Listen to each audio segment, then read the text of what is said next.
ផ្លូវលោកប្រយោគលី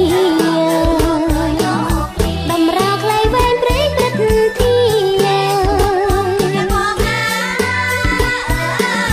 មកនេះពុំងាចង់សួរថ្លៃសួស្តីឆ្នាំថ្មីឆ្នាំចាស់ខ្លះទៅឆ្នាំថ្មីក៏ចូលមកដល់នៅក្នុងឱកាសដ៏មហោឡារិកនៃពិធីបុណ្យចូលឆ្នាំថ្មីប្រពៃណីជាតិខ្មែរយើងខ្ញុំសូមគោរពជូនពរចំពោះថ្នាក់ដឹកនាំមាតាបិតាអ្នកអាណាព្យាបាលលោកគ្រូអ្នកគ្រូបុគ្គលិកសិក្សាទាំងអស់និងបងប្អូនជនរួមជាតិខ្មែរទាំងអស់ជាទីស្រឡាញ់រាប់អានសូមទទួលបាននូវសេចក្តីសុខសេចក្តីចម្រើនសុខសុវត្ថិភាពមានសុខភាពល្អនិងមានសុភមង្គលគ្រប់ក្រុមគ្រួសារក្នុងឱកាសបុណ្យចូលឆ្នាំថ្មីនេះនាងខ្ញុំសូមបួងសួងដល់វត្ថុស័ក្តិសិទ្ធិនៅក្នុងលោកសូមជួយបីបាច់ថែរក្សាដល់ថ្នាក់ដឹកនាំបុគ្គលិកលោកគ្រូអ្នកគ្រូមាតាបិតានិងសិស្សានុសិស្សទាំងអស់គ្នាសូមឲ្យជួបតែសុខភាពល្អបរិបូរណ៍និងសម្រេចបាននូវបំណងប្រាថ្នាគ្រប់ប្រការនៅក្នុងឱកាសចូលឆ្នាំថ្មីនេះខ្ញុំសូមគោរពជូនពរលោកគ្រូអ្នកគ្រូឲ្យមានកម្លាំងមាំមួនដើម្បីបន្តបណ្ដាសិស្សានុសិស្សឲ្យក្លាយជាមនុស្សល្អ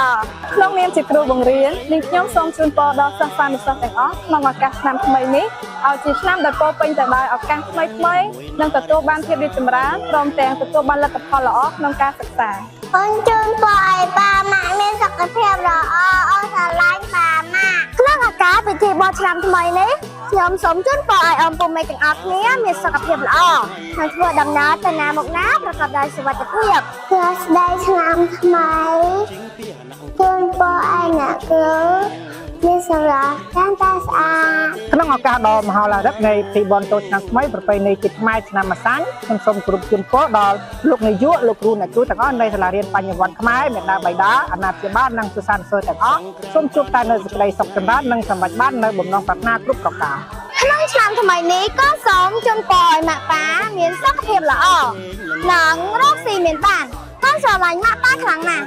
កូនសូមជូនពរពុកម៉ែឆ្នាំថ្មីនេះកុំឲ្យជួបកាត់អ្វីកូននឹងខំមានឧបការដើម្បីពុកម៉ែសប្បាយចិត្តសួស្តីឆ្នាំថ្មី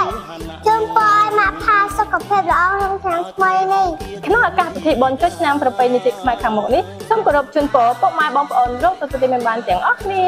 សួស្តីឆ្នាំថ្មីជូនពរម៉ាក់ប៉ាទូទីមានបានសួស្តីឆ្នាំថ្មីខ្ញុំសូមជូនពរមិត្តភាពទាំងអស់ឲ្យមានភាពសប្បាយរីករាយនិងជោគជ័យក្នុងការសិក្សាខ្ញុំសូមជូនពរដល់សិស្សានុសិស្សទាំងអស់មានសុខភាពល្អសំណាងល្អនិងជោគជ័យក្នុងការសិក្សាឆ្នាំថ្មីជូនពរឲ្យអ្នកគ្រូសុខភាពល្អរីករាយឆ្នាំថ្មីក្នុងឱកាសឆ្នាំថ្មីនេះ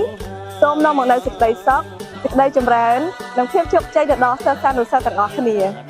ពរប៉ាម៉ាក់ក្នុងការសិក្សានៅក្នុងឱកាសបុណ្យចូលឆ្នាំថ្មីខាងមុខនេះនាងខ្ញុំសូមលើកទឹកចិត្តដល់សិស្សានុសិស្សទាំងអស់ឲ្យបន្តខិតខំរៀនសូត្រឲ្យបានពូកែដើម្បីក្លាយទៅជាទំពាំងស្នងវិស័យសម្រាប់សង្គមជាតិយើងនៅពេលអនាគតខ្ញុំសូមអរគុណលោកគ្រូអ្នកគ្រូដែលតែងតែលះបង់ពេលវេលានិងកម្លាំងកាយចិត្តដើម្បីបង្រៀនសិស្សគ្រប់គ្នាខ្ញុំសូមជូនពរលោកគ្រូអ្នកគ្រូឲ្យជួបតែសេចក្តីចម្រើននិងជោគជ័យក្នុងការងារសូមអរគុណ